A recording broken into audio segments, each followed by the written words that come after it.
a gente falando, né, de internet, mas eu estava lá no site oficial do MTG de Santa Catarina.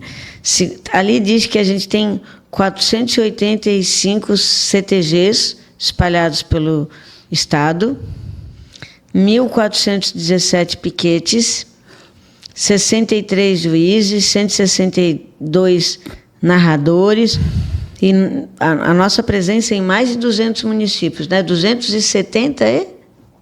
Paulinha, hoje, dos 295 municípios, se eu não estou enganado, 272 tem um CTG. 272. Se eu não estou enganado, não vou falar com toda certeza, mas hoje esses números já mudou.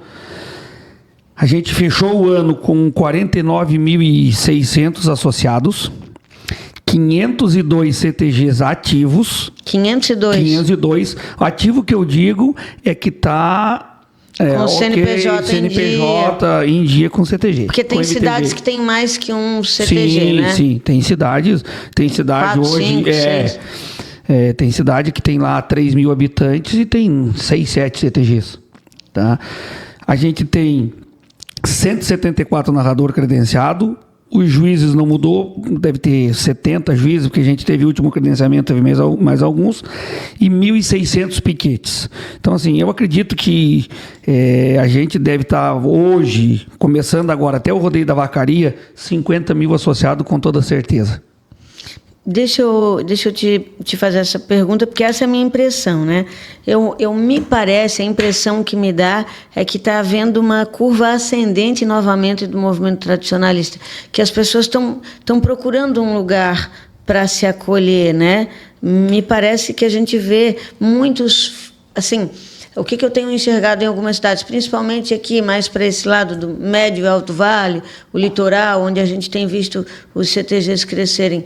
De repente, o avô participava, daí o CTG ficou dormindo um tempo, adormecido, aí, puxa, agora o filho que se tornou pai, que se tornou adulto, ele, não, agora eu vou retomar a tradição do meu pai não está mais aqui, e aí ele fala com um amigo e outro, retoma o CTG, e começa a aumentar o número de filiados. Eu tenho percebido esse movimento. É verdadeiro? É isso que está acontecendo, Alex? Paulinha, quando a gente pegou... Eu fui diretor campeiro de 2010 a 2012 com o Tio Preto. Aí fiquei 6 anos fora só julgando, rodeio e narrando. Eu voltei para diretor campeiro de 2018 a 2022 e os últimos 4 anos presidente.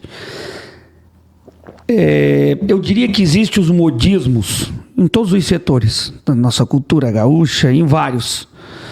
E teve outros segmentos que, querendo ou não, talvez um pouco mais baratos do que o rodeio em si. Eu vou falar rodeio é caro, né?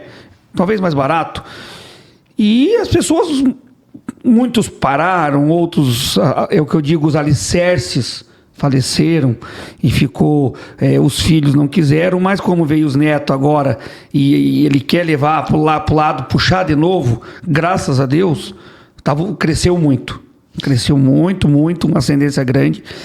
O laço de prenda que há 15 anos atrás, vamos dizer assim, praticamente não tinha, hoje é a modalidade que mais cresceu e mais cresce. E tem muita mãe... O laço de prenda, para a gente explicar. Eu até vou pedir para os meninos nesse programa para vocês colocarem umas imagens aí enquanto o Alex fala, porque tem gente que não tem ideia do que é. Sim. O laço geralmente assim, historicamente sempre foi o homem que masculino. Vai, né? E de um tempo para cá a gente tem o laço de prenda, que é a mulher também entrando na arena para laçar o boi, né? Para laçar o animal. Isso de quanto tempo para cá, o laço de prenda? O laço de prenda ele começou de 15 anos para cá, sabe? E é uma modalidade que cresce muito, e muitas mulheres começaram a laçar porque vão ir para o rodeio e não tinham o que fazer. Aí o marido laçando, e elas, claro, estão envolvidas, vivendo, muitas moram no sítio e gostam, sabem andar bem a cavalo, e ali começou. E daí quando veio os filhos, eu conheço várias mães que começaram a laçar para incentivar os filhos também. Estão indo no rodeio para interagir e a família está ali, sabe? Então é muito importante, eu acho de extrema importância o laço de prenda. Desde uma vaca parada, Paulinha, quando eu comecei a narrar rodeio... A vaca parada é muito legal, gente, porque vocês vão ver a imagem aí. É uma vaquinha de madeira, né? Isso. E aí a criancinha pico-ruxa, quantos anos começa Tem criança de 0 a 4, essa modalidade aninhos, 2, né? já tem criança que já sabe laçar. 2 aninhos, a criança começou a caminhar, ela já está lá com o laço na vaca parada, é muito legal, eu acho, incrível. ver a vaca parada. E quando eu comecei a narrar a vaca parada, na época, há 26 anos atrás, era uma coisa que era bem pouquinha criança, era muito pouquinho. E hoje, eu narrei rodeio agora no mês de outubro passado, um rodeio em Correia Pinto, lá do Clebinho, aquele que você foi, deu 116 crianças na vaca parada. Nossa Senhora, 116 crianças. É lindo, eu sempre digo, talvez foi por isso que eu tenho bastante filho, e Deus me deu a oportunidade de ter bastante filho, porque eu gosto muito de estar com as crianças na vaca parada, a gente vendo a família ali torcendo, a emoção das crianças. Claro, tem aqueles que ficam tristes quando erra, que está começando, a gente incentiva.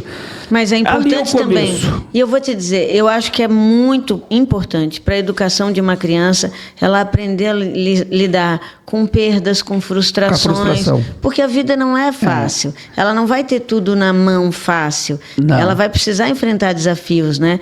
E na verdade, todo tipo de esporte, ele traz essa coisa da disciplina. E também, é importante que se diga, a vaca parada também é um esporte.